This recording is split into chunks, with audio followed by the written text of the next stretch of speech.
today has been a lot about the vision,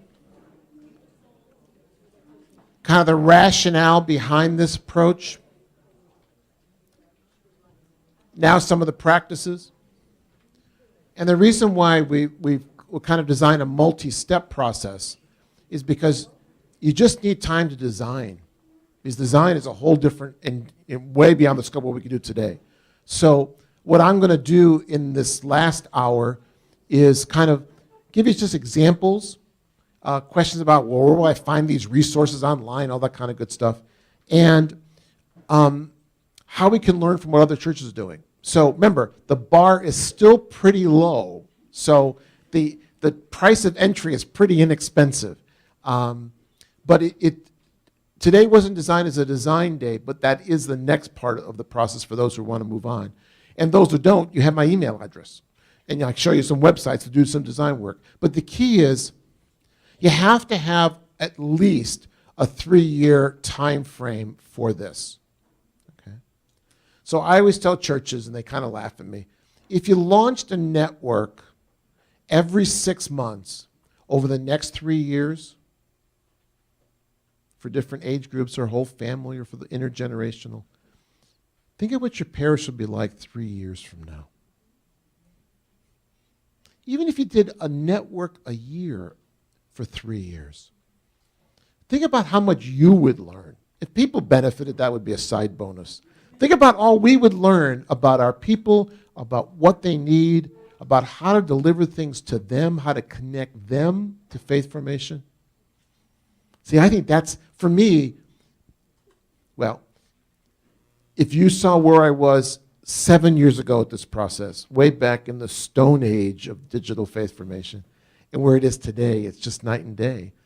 I was sharing with Angela at the break before that, when I did the Generations of Faith project in the Diocese of Albany, really across the country, the question I always used to get was, how do we do monthly faith formation? What do they do during the month in between? And well, they eat, they go to work, they do. Can you imagine if you had the digital platform in 2002? Now, you couldn't have, but pretend you did, of how you could have resourced people every week between gathered sessions like that. The possibilities, well, you have it now. We didn't even have the resources back then, so it wasn't even if you had the technologies, we would have said, where's the resources? None of that's a problem anymore. Okay, so this is the vision. So you saw this with families, youth. This is perfect for teenagers. I mean, but you have to let them help you design this or design it themselves, because it won't feel youthy if adulties design it. Young adults, same principle. But talk about this approach to reach young adults who are so mobile that the best you're going to do is gather them very selectively around really engaging, unbelievable experiences, and how much can be done in small group, on your own, delivered by a digital network. This is the platform I use, but there's not the only one. Obviously, WordPress is the high-end design stuff. Wix and Squarespace are very much like Weebly. You can just go to each of them, and they're all about the same price. Like Weebly for a 1-year subscription for the pro version is about $100, $8 a month. 2 lattes at Starbucks. If you need a currency translator. But they're all drag and drop website builders. Wix, Squarespace, and Weebly. WordPress is a little more sophisticated, which means you simply drag the formatting you want onto a page. And put audio and video and all that kind of stuff onto your site. Great tutorials on all of these. You watch the tutorials, it teaches you how to do it, and when in doubt, have a 3rd grader next to you. In the design workshop in April, for those who are moving on, we're going to use Weebly and design around that. That's the platform we're going to use. So you have all these options for digitally enabled faith formation. So you can have a gathered program that uses online content. Everybody could do this. This is my example of, put this in the hands of your catechist and say, we're going to Wi-Fi you, and here's some great content. And you select the content. You curate it. And say, here's stuff you could use with 3rd graders and 4th graders and 5th graders, and interact with this. And let them create a video around this. And et cetera, et cetera, et cetera. By the way, the kids are already doing this in schools, by and large, or in Boy Scouts or Girl Scouts, or add to the examples. So it's not like this is foreign to the kids. It's the poor catechists we have to bring along. Gathered and online is just kind of like, how could you not do this? So now you have a digital platform to take Sunday worship and church year feasts and seasons and just take them a mile. I'll give you an example. Any event or programming can be extended digitally. Now, you don't have to go overboard, but if you just did the Sundays of Lent, if you just did the Lenten season as an experiment, too late this year, but do the Easter season. There's no competition at all. Nobody even knows it's the Easter season. Everyone's so exhausted, including the staff, by the time Lent is over, they forget it's Easter season. And it's actually 50 days, not 40. Take Advent. Just start a little bit early and go right through the Christmas season at the beginning of January. So do Advent Christmas season. So you can take any event or programming, All Saints, All Souls, just pick ones that have some pop. Okay? And you can develop, these are just kind of categories. Catholic Youth Bible had to study it, pray it, live it. You can develop your own categories. Well, and here's the template I use.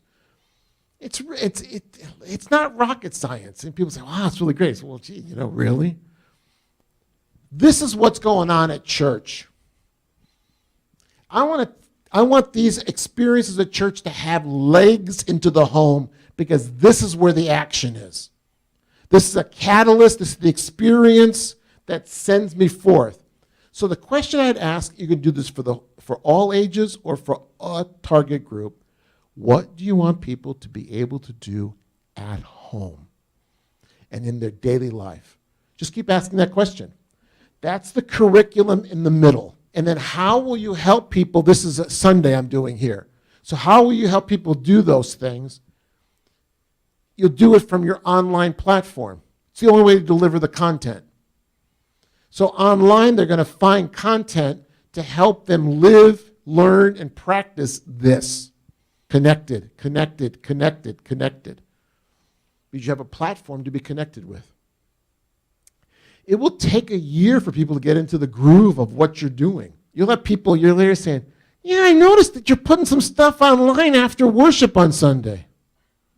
We've been doing it for 51 weeks. You finally discovered it. Well, but you could actually just promo this week online at the end of worship. Now, you figure out an adaptation of that if you can, okay? Put a big television monitor in the narthex or something, or and let people, see that this week online or whatever. Don't put it in the bulletin. Don't bother, all right? Not that they don't read it, but websites just don't look very alive in a bulletin, all right? My point is, connect people from the gathered program to the on-site. Build a bridge when you have them with you. Everything can be QR coded. I'm not sure it's a verb, but it works. You know what the QR codes are, right? The little box of all those little doodads inside that you go, what is that and why is it bothering me? All right. QR codes you simply develop on your phone. You simply download a QR reader app, and then you simply scan. You click the app and you scan it, and it takes you to the destination. No, it will not take you to vacation in the Caribbean, all right? But it will take your phone there. So it takes you to this page on the website. You can develop QR codes for anything. So every page on the website can have its own QR code. Now remember, if you're doing a digital newsletter, like using Constant Contact or MailChimp or Flocknote, and you do a newsletter every week, this should be in the newsletter every week. I meet churches who don't want to communicate with people every week because they don't want to bother them. So you'll let Amazon send me 4 emails every day, but you don't want to bother me once a week? Really? You should be in their inbox every week and use email. Not only email, but all the studies of email, Constant Contact, MailChimp, that e-newsletter, it gets attention. And you have a closed system, meaning you're not marketing. Those people are already part of your community. So your open rate's going to be a lot higher than it would be in a marketing campaign. And then, of course, you can text people if you want, et cetera, but don't be afraid to communicate weekly. If you give them a bulletin in person, give them a digital version, but make it look a lot better with links and all that kind of good stuff. It's really amazing how much you can actually learn from analytics and statistics. Constant Contact, MailChimp, Flocknote, your website have all built-in analytics. With a real little bit of help, you can say, well, who opened it, who didn't, that kind of stuff. This is the template that you can follow. It's an easy one. And it changes. So here's an example of a 40-day Lent curriculum. It's the same thing. What's going on at church? Because that's the intergenerational curriculum. What do I want people to do at home? And then far right, what can I provide people to do that at home? You know how much Lenten content was generated this year? I must have gotten 12 devotionals in my email. It was like, well, I'll show you one page. Right? So here's my adult website, and this is my 40 Days of Lent page. So this is the Busted Halo famous Ash Wednesday and Lent in 2 minutes. Have you seen this? It's great. All right, it's YouTube, so I can't, it'll be too slow. They did a new one this year called Go Into the Desert This Lent. They're all about 2-3 minutes long. Catholic Relief Services. So here's number one. What I want you to notice about how I curate, I don't go to 100 sites. Who's got time? I go to my select group of sites. 20, 30, tops, depending on the content. Okay. This page I populated with like 5 or 6 stops. High trusted content from reputable organizations, great people presenting. I don't need to go much beyond that because I don't need the rest of the stuff. These 2 videos are from Busted Halo. So get ready. Then what is Lent? This year, CRS, as part of Operation Rice Bowl, this on the Catholic Relief Services website, had these people all come on. You know, they're pretty reputable. They all did little mini presentations on what is Lent. Why should I present any content when I could have these people do it? And then I wrote to the Pope, and he sent me his Lenten message. So you go to the Vatican website. You can download his Lenten message in PDF. And Weebly allows me to embed the actual document onto the website. Okay. And no, contrary to popular opinion, papal messages are not copyrighted. Quite the opposite. They want the word to get out. Now, I picked the papal message for this reason. It's only 2 pages long. And he's got 3 big messages from Lent. It's really good. And you can understand it. Busted Halo did this wonderful thing. They do like a Lenten count, like an Advent calendar, but for Lent, and it's kind of a pop culture-ish. So you tune into, you pop on, and you can't go ahead either. Today's George Carlin. No, it's not the 7 words you can't say on television. So here's what he said. So their theme is fast, pray, give. And Carlin said, some people see things and ask, why? Some people dream of things that never were and ask, why not? And some people have to go to work and don't have time for all that. That's perfect, right? Something to fast from today, fast from planning or daydreaming. Give that time, given that some people won't even have a vacation this year. Pray for those who work more than one job and still struggle to survive. Give a pleasant greeting or thank you to everyone today, especially those workers who are invisible to others. They do that every day. Now, they're writing for 20 and 30-somethings. But isn't this a great way to approach those who are really kind of hesitant about Catholicism? This is just George Carlin as a door into Catholicism. If he hasn't flipped over in his grave yet, he probably has now. So I put that on there. And I put the link so you can just go to the calendar. This is not the calendar itself. You can go to the calendar here. And then I put 2 Lenten devotionals.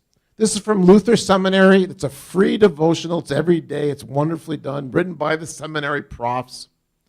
And this one is iLent. I came across this. This is really fascinating. This was a project done by 30 pastors of different denominations in the Bay Area in San Francisco. And this is what it looks like. This is gorgeous. This is the website, iLent. iLent is a simple, free journey through the Bible during Lent that brings God's word into your daily life. Read, hear, do respond. And it's a beautiful website design. Then they have today's reading, and then different practices. Isn't that beautiful? It's free.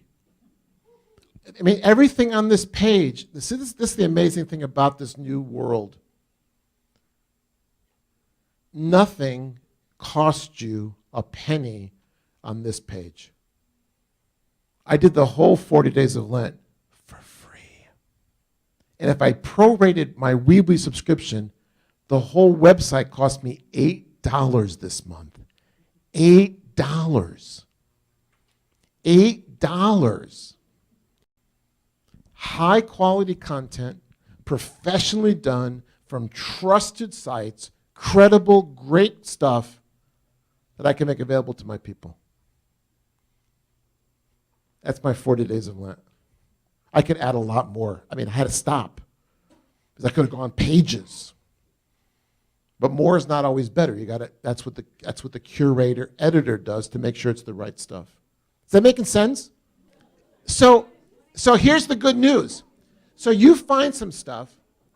This is what curators do. You find some things, you say, this looks pretty good. And then you go to your cloud of curators around you, with all due reference to the book of Hebrews, letter to Hebrews, and you ask, what do you think about this?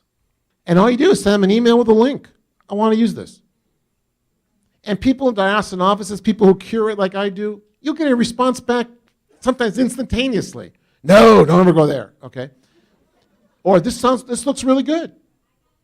So here's how you manage. I have a lot more on curating, so I'm doing this just short answer. Here's how you manage it. Start with trusted sites at the center of Catholicism. Okay? Do what I just did. Busted Halo, yeah. The Vatican, not bad. Catholic Relief Services. Now, here's another one. The Bishops' Conference has a page for Lent. I'm going to guess it's probably pretty Catholic. You notice I don't have to go far. So over here, they've got more content. The Pope's Lenten message. Stay in that circle. If you need to go outside of it because you find something good, ask for review. But I don't have any of the content I put up there. Busted Halo, CRS, Bishop's Conference, the Pope's, I'm not worried about any of that content. If you're worried about it, ask. If it's kind of like at the edge, don't use it. There's too much other good content. So sometimes I'll find something, I say, I really like the design of this, but it's not really Catholic. Then I go looking for something that's Catholic that has that same kind of sensibility. There's just too much content to use something that's not good. Look at the beautiful sites CRS put up this year. This is stunning. They did the same thing for Advent. It's beautiful. This is part of the rich resources that surround us. You don't ever have to worry about content. It's all around you. Flipping the classroom. I love this strategy. Try this on a small scale before you infect the whole parish. Just try one program. So if confirmation's giving you the fits, try that. If the middle school program is driving you nuts, try that. In other words, small scale, and then you can branch out. So my big three examples are this. Flip children's programming, flip confirmation, or here's an example of flipping, which is kind of a natural. Developing like service opportunities for the parish or for adults. Let them learn about the issue online, and then gather with people who want to go out and do service. So they kind of get this Catholic social teaching and biblical teaching, analysis of the issue, and the actual service is face-to-face, obviously. So you've kind of flipped it. It's impossible to get people out for an educational program before they go out and do an action project. Doing the action project is not a problem. It's just the educational part. So do it online. This is St. Edward the Confessor Church in Dana Point, California. It's as beautiful as it sounds. The church looks out on the Pacific Ocean. It's about 5,000 households and still growing. It's enormous. enormous. Their confirmation program was about 500 ninth and 10th graders. They had a traditional confirmation program. Every Sunday night, the kids came. Can you imagine? Here comes everybody. They went off into groups and classes and the rest. Can you imagine oh my goodness, they had to rent the convention center out. So they got tired of doing what? Managing bodies, enforcing policies. They said that the kids just aren't learning. So they flipped the classroom. And something really interesting is that they went to this model. They built a website for confirmation. This is an example. This is a page from the website. And they went to this model. 3 weeks of self-study and small groups, once a month gathered, 9th grade, 10th grade, and parents. Service projects, retreats, all still gathered all through the year. After the first year of doing this model, they're finishing their 3rd year. They're running 95% attendance every month. This is California, Orange County, where you have other options for Sunday night. It's not like, the middle of Montana. Dana Point, California. St. Edward the Confessor, Dana Point. It will come right up. Their website's stunning. They have their own app, and it's amazing. But they flipped the classroom. Why was this possible? Because organizations like St. Mary's Press built an online resource center with free digital content. What St. Mary's Press did is they went to all those books, they split the bindings out. It was all digital to begin with, so I'm just making the analogy. And they put all those individual activity. There's 14 website pages of just spiritual life content. Looks like that. Plenty of digital content, lots of video as well as print. This is the Diocese of Wheeling, Charleston, West Virginia. Yes, there's a diocese in West Virginia. Okay. Now, I wouldn't call it the avant-garde innovation center of the Catholic Church in the United States, but it is. The bishop went out and got some grant money. He hired the video group Outside the Box from outside Chicago, Catholic videos. They do all kinds of, some of them are kind of really off the wall, but they are doing a 4-year video curriculum based on the catechism. They finished Creed 2 years ago. They finished Sacraments a year ago. They're filming the morality ones right now. And by next spring, they'll have finished prayer. So if you wanted to flip the classroom, guess what? They put them on YouTube. Yeah. But go to their website because that's where they put the study guides and it's organized. Yeah. The name of the website is vcat.org. VCAT, Video Catechism, VCAT, right here, VCAT.org. I came across Godcast, but of course, if you're Jewish, you take the O out. That's why it's G Press Cast. About a half dozen years ago, and I heard this story this past year, and it was just a great story. A woman who had been working in the dot-com era, digital world, that whole thing, Jewish, wanted to learn more about her Judaism and couldn't find anything available online for people her age in their 20s and 30s. So she decided, as you could only decide if you're in 20 or 30s, to start something, to do it. Okay. So she wrote to these Jewish rabbis all around the country and saying, this is what I want to do. I want to do videos, animated videos of the Pentateuch, the Torah, and the portions each week for Sabbath service. Well, they're up to, hundreds of these 4 to 5 minute videos. They've done some feature ones. They've done the Book of Ruth in 8 minutes of a wonderful animated video. It tells the whole story with a song.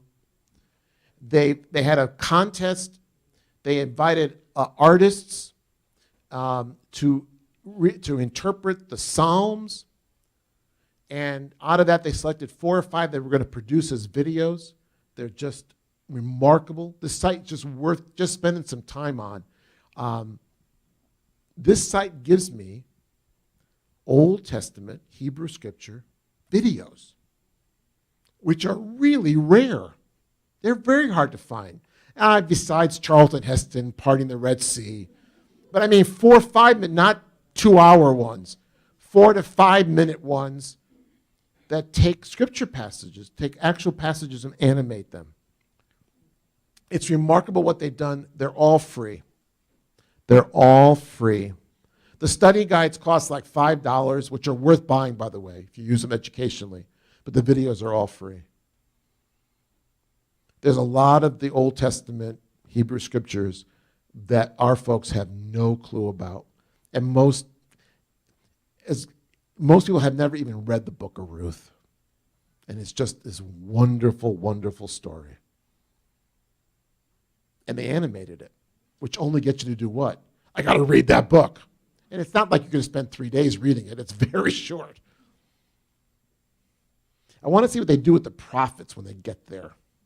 That ought to be really interesting. So they've done, I don't know if they've done much with the book of Numbers, by the way, because they don't usually use calculus and algebra videos. So you saw my parent webinar. You saw online learning resources, online Bible study. The possibilities are endless. They're just endless. And it costs you nothing. You could offer people a variety of opportunities. What does it cost you? 0. Because you're using existing programming. And the nice thing about adult learning, another nice thing is adults have money. So they could take a $25 adult education course.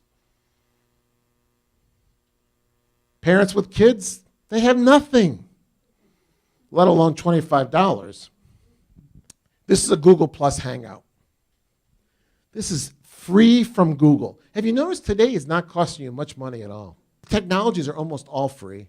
The website will cost you $8 a month. Start saving your money now. Most of the content is free. To think that we can do this scale of programming and not have to pay much for resources is quite amazing. Small church, big church, no money, lots of money doesn't make any difference anymore. It just doesn't make a difference. So people are using Google Plus Hangouts for courses and small groups and workshops and one-on-one. Imagine doing spiritual direction or mentoring one-on-one in a video chat room.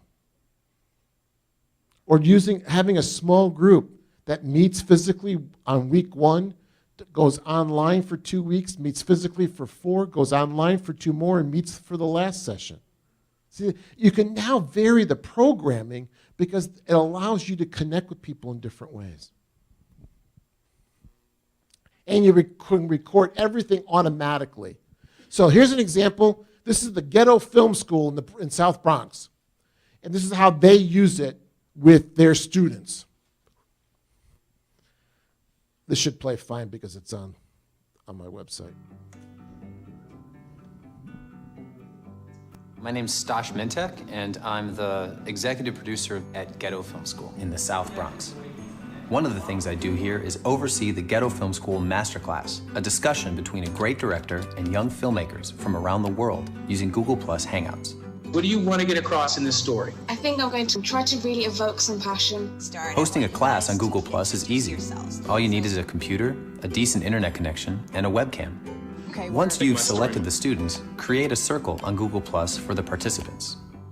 You can use that circle to send instructions, updates, or assignments just to them. On the designated day and time, invite your circle to participate in a Hangout, and you can start your class. What I loved most was that you owned it. You knew it. It was something that you seemed passionate about. To allow people around the world to tune in and watch the class, click the on-air button before the Hangout starts. This enables you to stream it on your Google Plus page, on YouTube, or on your website. One thing we found helpful is scheduling a practice Hangout at some point before going live. This helps identify any potential issues. The students also get a chance to meet one another, as well as the class moderator. Can you take a step back so we could see you better? A moderator will help the class run really smoothly. She can also monitor posts from your stream for questions and comments from the audience viewing the Hangout on Google+. How did you make the transition between being a production designer into becoming a director? That's a good question. Okay, so I was a production designer, and everybody When the Hangout thinks concludes, that's what- we use our YouTube channel to distribute the master classes themselves. So if anyone missed the class, they can tune in and watch the Hangouts. If you want to direct, you just got to direct. I think the hardest part is trying to make someone else see what you have in mind. That's how I do my web parent webinar. No technology cost. I can record it. I can broadcast it all at the same time. It's pretty cool. Did I mention this was doable? You don't need to know how to do this. You need to know it's possible because someone in your parish uses this at work, uses this with their group, their club, their organization, uses it with their kids, their grandkids who live across the country. People know how to use this because it's out there, because it's Google. You just have to know this exists. Once you know it exists and it's possible, you can find people. So I think you can move even beyond attendance to actual performance and demonstration, which is even better. Remember though, see here's the other side. So you've got a high school kid who's really super engaged in the rest, and he or she is on track for MIT in engineering, full scholarship. The last thing they're worried about is coming to a confirmation class. Now I have a way to say, let's just personalize this. What if the two of us meet for a cup of coffee every week? You do stuff online whenever is free for you. You know, they're doing all the AP courses. Maybe they're taking a physics or something class at SUNY or something like that. And you know, like, they're in the stratosphere. Why shouldn't I be able to personalize and customize and not worry about attendance? Because we're not really worried about. In the old one, attendance was the only metric you had. Because you didn't measure learning. You didn't measure learning. Yeah, you did the NCEA test, but you know, golly, so what? You know, this is really measuring learning. So I'll say to her, look, you're going to get into MIT. You're going to get a full scholarship. The last thing you're worried about is confirmation. What if we just met, checked in every week? You could read the stuff, do it online, the rest. Whatever you need, I'm there for you. You know how much more she's going to learn because of what I've just done.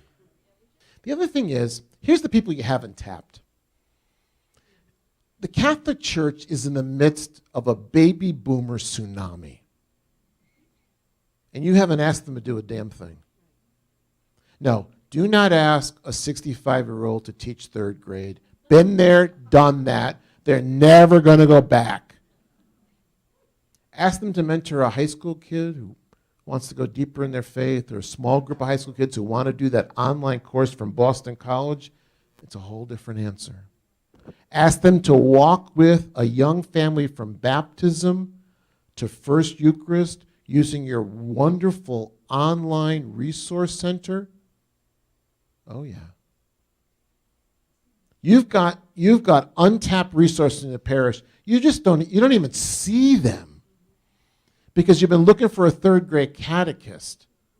Now start looking for people who are mentors, guides, people who access resources run a small group, do it in all kinds of places, who will never even set foot in church perhaps.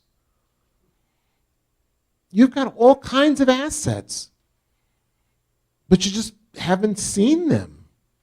You know, it's like that. I don't know if you ever watched that video. It's a visual images video, and this group of college-age kids are tossing a ball around in a group, and right through the middle of them walks a guy in a gorilla suit.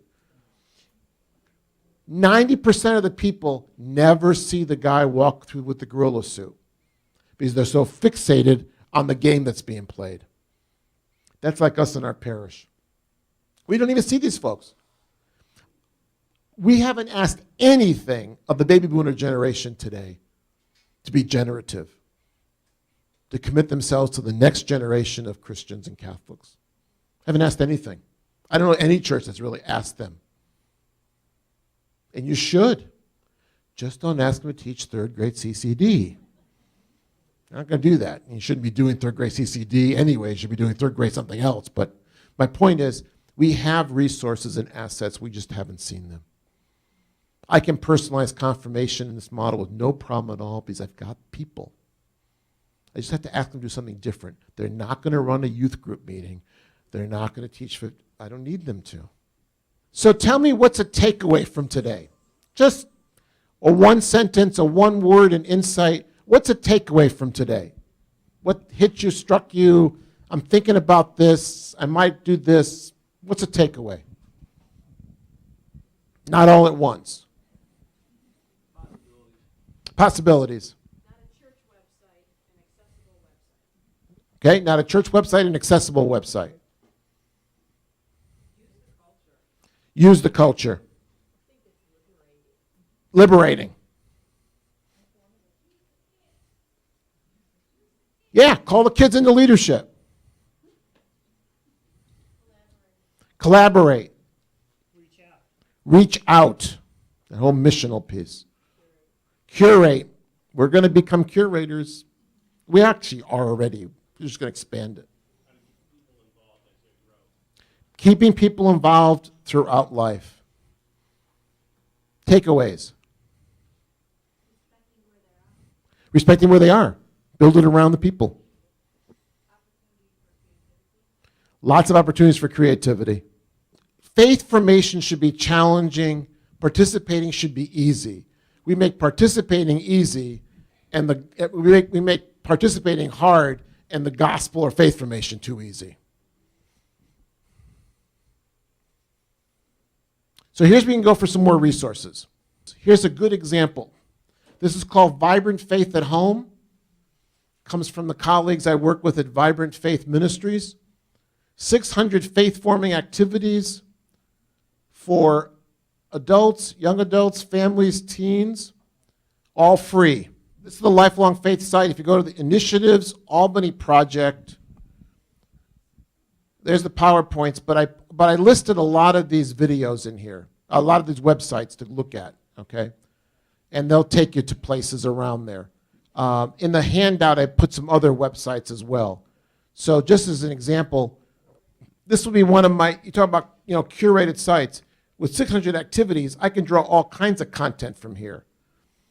So an example, with my families, I did the seasons of the year. Every one of the activities here is from Vibrant Faith at Home. I went to one spot and got the whole page of activities. So I did January service of Martin Luther King. I did Lent and 40 days, the real St. Patrick, and then New Life and Easter eggs. All four of those activities, just one activity a month. Family's not going to do more than that. Maybe two if you're stretching it. All the content came from one website. This is the website that I'm building. And this will take shape and form over the next couple of months. But it's a bookmarked website for curating. In other words, each of these links here are going to be places you can go to get content, but organized by topics. This is the Feast and Seasons page. So, for example, if you went to the text this week, are you familiar with the text this week? This is one of the first people who curated worship resources.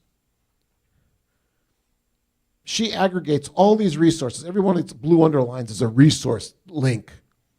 I mean, the work that she does for people is just remarkable. So this is just Lent. So you make one stop here. She's already curated them, and you pick the ones you like best out of that. So online, I put all this content and the rest, so you have access to the PowerPoints with all the pieces to it. And then there's the curating site. These are the two Holy Trinity sites where I'm pastor. And this is the site. This is going to get updated in the next several months, but this is the 21st Century website.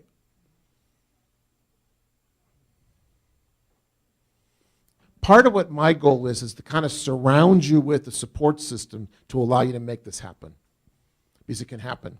And if you go to the 21st Century website and just scroll over to design, I'm going to change this. It'll be called case studies.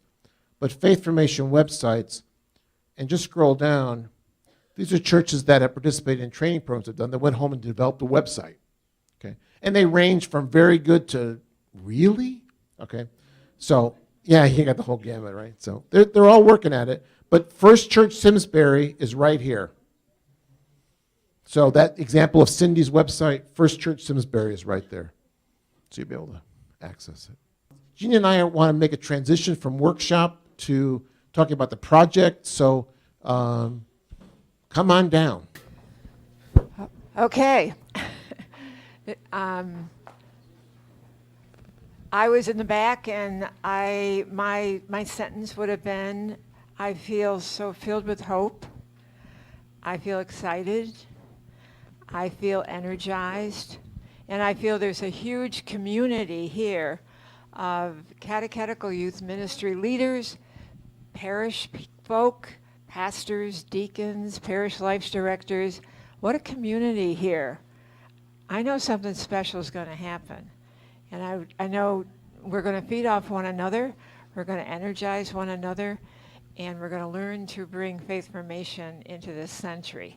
So to kind of take the next step, John Roberto has been working with our staff really since last summer. One of the homework assignments he gave us is that he wants us to help you by curating some of the websites, some of the topics, so that we can help you do some of that.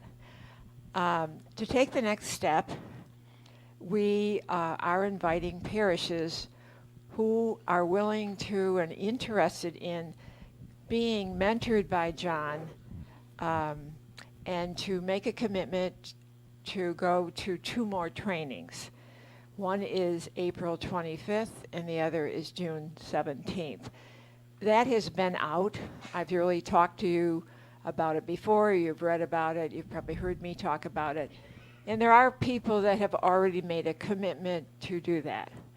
But we wanted to make sure that people here, who maybe were hearing it for the first time, or maybe weren't sure of it, but now you have it like a better kind of understanding and you're kind of turned on and you want to be part of this, that you could do that too.